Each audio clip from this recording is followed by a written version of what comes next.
which brings us to the trapezoidal rule. Now, let's consider the trapezoidal rule for approximating the definite integral. And this is sometimes useful when we find it difficult to integrate and we don't have access to Mathematica immediately, but we need to know a value.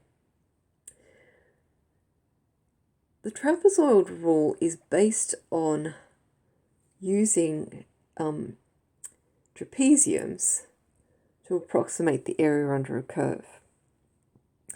And your trapezium has an area of width times by a height of one side plus the height of the other, okay, over 2. So for our trapezium, we have h over 2, where h is the width, b minus a, times by the height of one side plus the height of the other side. So the integral is approximated by h over 2 outside of fa plus fb. Now, in this case, our trapezoidal approximation is in fact less than the actual value of the integral because the curve is concave down. So there's this little region here below the curve that we're not including in our approximation. Of course, if we take multiple trapeziums, we get closer and closer to the value. So if we want to estimate the integral from 1 to 3 of 1 over x with the trapezoidal rule with 4 subintervals, we would take several regions. So we've got here where x is equal to 1 and here x equals to 3. And this is actually 4 intervals. So 1, 2, 3, 4. 4 intervals.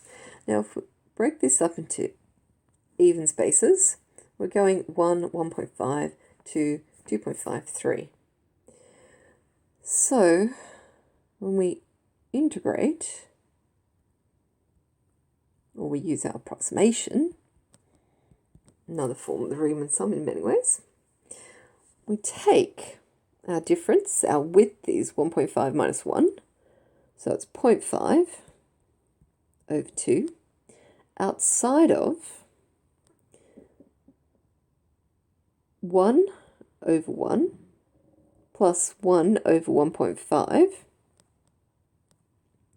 so that's our first interval, plus 1 over 1.5 plus 1 over 2, plus 1 over 2 plus 1 over 2.5, that's our third interval, plus 1 over 2.5 plus 1 over 3, like so.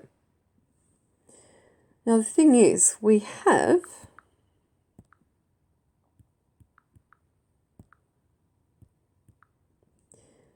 here the same value. Same and same. Okay, so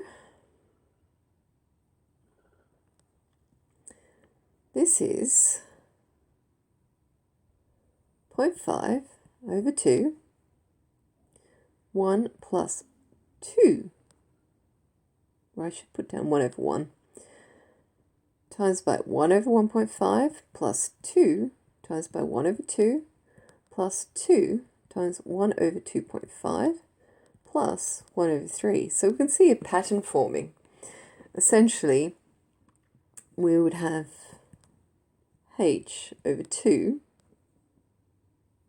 for our interval, when that h is the width of the interval,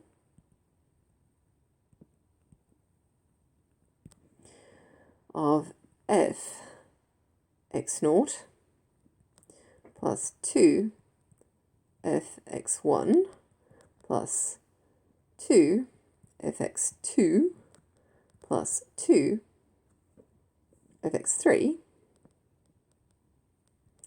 plus fx4 in this case, because we've got x0, x1, x2, x3, x4. Okay, so we can work this out. This is actually half over 2, so it's 1/4 outside of 1 plus 4 over 3 plus 1 plus 4 over 3 plus 1/3, which is 67 over 60, or approximately 1.11667. And if we compare this with the exact value,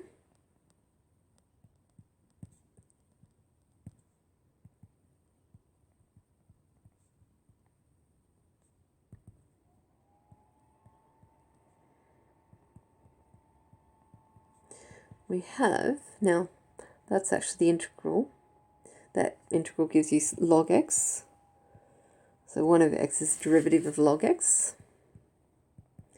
ln 3 minus ln 1, that's an L, is equal to ln 3, which is approximately 1.0986.